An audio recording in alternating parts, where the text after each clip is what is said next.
సుమధుర స్వరముల గానాలతో వేలాది దూతల గళములతో కొనియాడబడుచున్న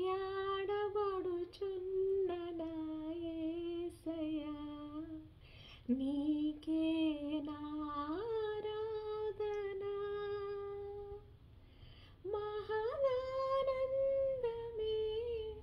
నాలో పరవశమే, నిన్ను స్తుతించిన ప్రతి క్షణం. ఎంతమంది అండి మరి ఆయన యొక్క సన్నిధి అది మరి నిత్యము కూడా వేలాది దూతల గళములతోటంట నిత్యము కొనియాడబడుచున్న యేసయ్యను మరి ఎంతమంది అండి మరి ఆయన యందు మరల మనము కూడా ఆ గళములతోటి ఆ యొక్క ఎంతమంది దూతల సమూహంలో మనము కూడా పాలి అంటే అందులో మనకు కూడా ఒక చోటు ఇచ్చారా అనేది ఎంతమంది మరి ధన్యతగా భావిస్తున్నారు చెప్పండి. దేవుని నామానికి మహిమ చెల్లును గాక. మరి ఇంతటి ధన్యతను బట్టి మేము నాయన నీ ముందు మరి ఈ పాదధూళి అయిన ఈ భూమి మీద మరి మాకిచ్చిన ఈ యొక్క ధన్యతను బట్టి దేవా నీ సన్నిధిలో ఇప్పుడు మేము నిలబడుతూ ఇతరులకు నాయన సాక్ష్యముగా వారందరి ముందు కూడా ఆ దూతల గళములుగా మేము నిలబడి ఉన్నామని చెప్పి మరి అందరం కూడా మరి సంతోషిస్తూ పరవశిస్తూ ఎన్ని కష్టాలైనా నష్టాలైనా వస్త్రహీనత అయినా మరి అది దరిద్రమైనా మరి అట్లాగనే మరి లేమైనా మరి ఏమంటారని బాధ అయినా మరణము కరమైన వ్యాధి అయినా కూడా దేవుణ్ణి స్తుతిస్తూ దేవుడికి మరి మనం ప్రియులం అయ్యామండి.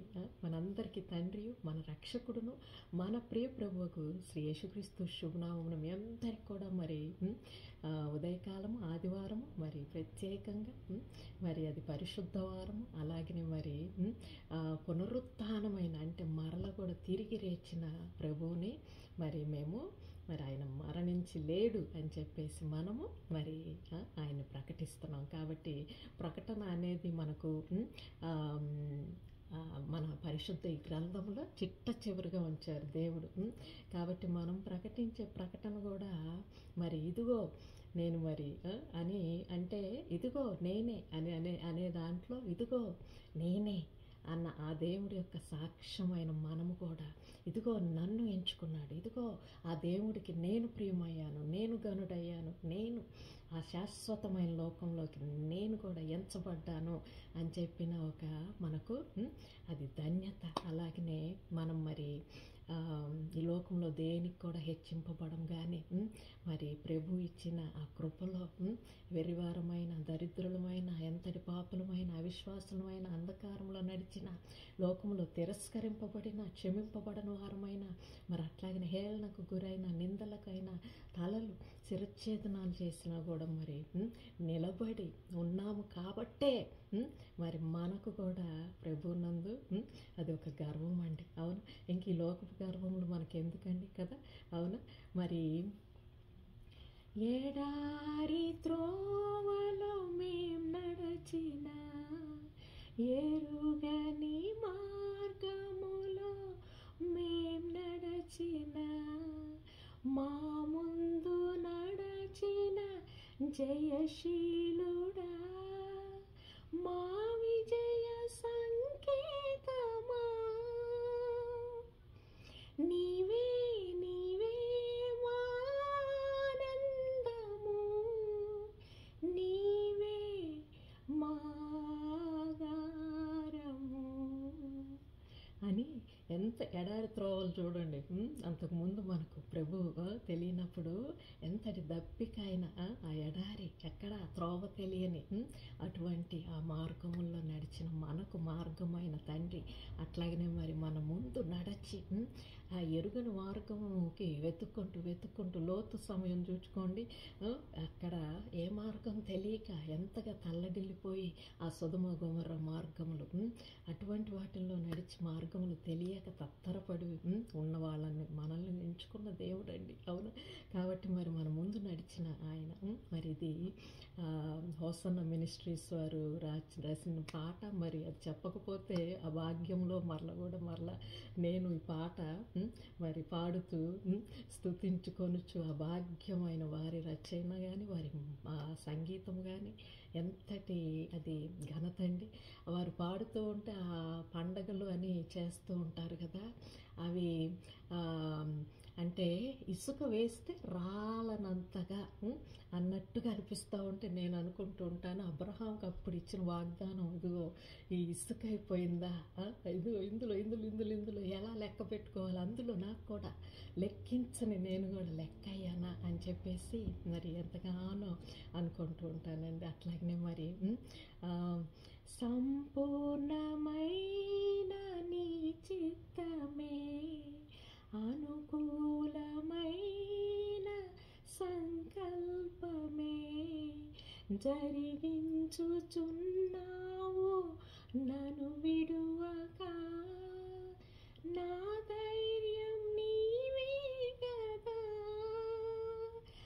మరి మనలో ఉన్న మన చిత్తాన్ని ప్రభువు నడిపించటం చూస్తూ ఉంటే, అంటే ఒకప్పుడు లోకంలో చిత్తము ఆ డబ్బు కానీ ఆ అహంకారము కానీ ఆ పట్టు ఆ ధనము ఆ బంగారములు ఆ గర్వములు ఆ కార్లు ఆ మేడలు వీటన్నిటిలో ఉన్న మనల్ని ఆయన ఇప్పుడు ఎంత అంటే ఏమీ లేకపోయినా కూడా ఒక చూడండి ఎంత అది సంబరంగా ఉంటుందండి, ఎంత పరవశంగా ఉంటుంది చెప్పండి. దేవుడు మన ఐశ్వర్యం, దేవుడు నా ఐశ్వర్యము అని చెప్పుకోవడంలో అది ఎంతగా మనం పొంగుకోవచ్చు చెప్పండి.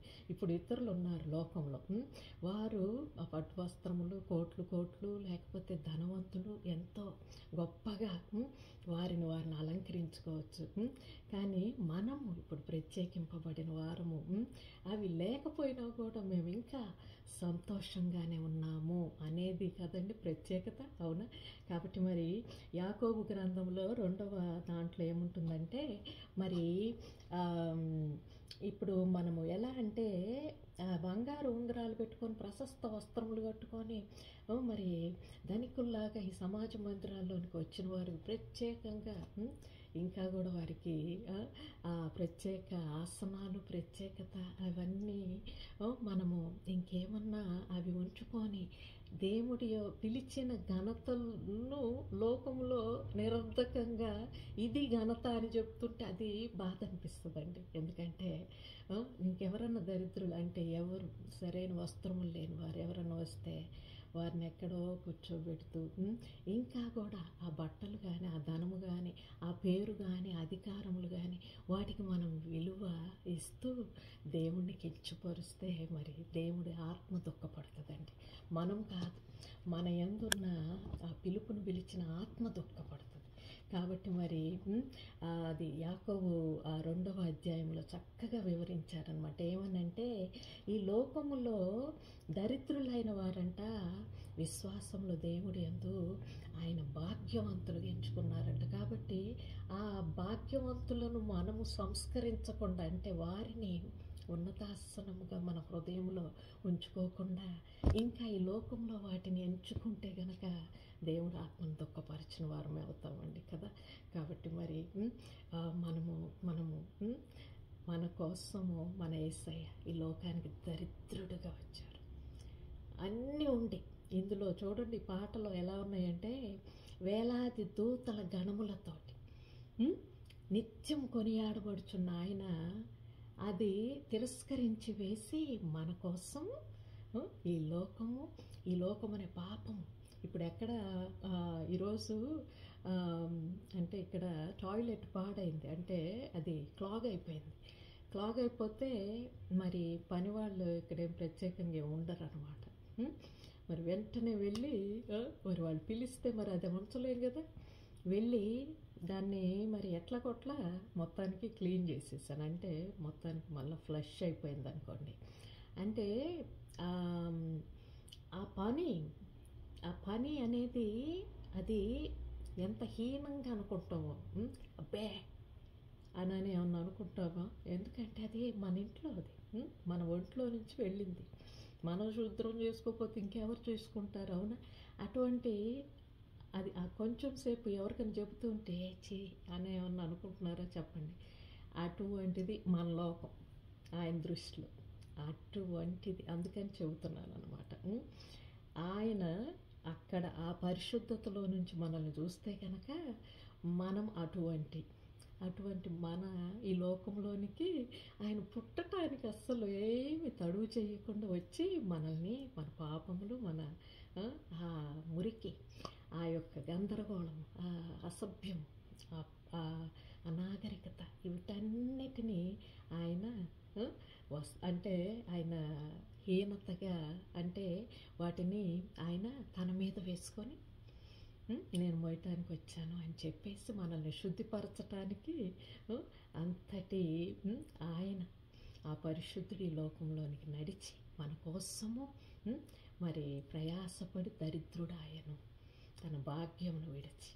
కాబట్టి మరల కూడా ఈ లోకంలో పని పూర్తయిన తర్వాత వెళితే వారందరూ కూడా మరి ఆ గళములన్నీ కూడా ఇంకా ఎక్కువగా స్తుతించి మరి తండ్రి ఎదురొచ్చి ఆయన కుమారుణ్ణి కుడిపార్శ్వమున కూర్చోబెట్టుకొని మరి లోకములన్నిటినీ నీ పాదానికి అప్పగించేశాను అన్నారంట.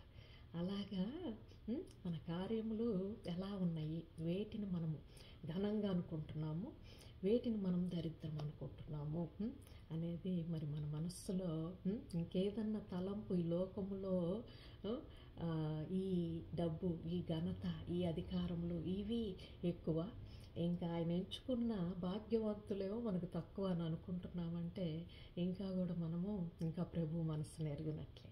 కాబట్టి మరి మనల్ని మనము ఇంకా సంస్కరించుకోవటానికి మనస్సాక్షిని ఇంకా కూడా మరి మలినం లేకుండా, కళంకం లేకుండా, మాలిన్యం లేకుండా కడుక్కోవటానికే ఉన్న సమయము అని అనుకొని సంపూర్ణతలో ప్రతి ఒక్కరిని మిన్నగా భావించుతూ మరీ మిన్నగా ఎవరిని భావించాలంటే ఈ లోకంలో ఎవరైతే ఇంకా తిరస్కరింపబడి ఉన్నారో, ఇంకా ఎవరైతే దేవుని దృష్టిలో భాగ్యవంతులుగా మనకేమో దరిద్రులుగా అనుకుంటున్నామో అందరినీ కూడా సమానంగా మరి చూచుకుంటూ మరి అట్లాగనే మరి ఆయన సంపూర్ణ చిత్తం అనేది ఏంటో తెలుసా? మనందరిలో ఉన్న ఆ భేదమంతా తీసివేసుకొని క్రీస్తు చూపించిన సంపూర్ణత అంటే ఆయన వారి కోసం చనిపోయారు. అంటే ఈ లోకంలో హీనులు, దరిద్రులు, ఉన్నవారు లేను అనుకోకుండా అందరి కోసం. అలాగనే మనము కూడా ప్రతి ఒక్కరూ కూడా మన యందు కూడా ప్రేమలో సమానమే అనే దాంట్లో మనం మరలుదామా అని చెప్పి కోరుకొంచు మరి మరలా ఇచ్చే కృపా సమయంలో మీ ముందుకు వస్తానని. అంతవరకు కూడా మరి దేవుని మాటలు జ్ఞాపకము అని అంటే ఎందులో అంటే ఆయన నడిచిన రీతిలో మనం నడవాలి కదా. కాబట్టి మరి భాగ్యం అనుకొనొచ్చు మరి దేవుణ్ణి మహింపరిచే విధంగా మరి నడవాలని కోరుకొంచున్నానండి. ప్రేమతో సెలవు తీసుకోవచ్చు. మీ రచిత.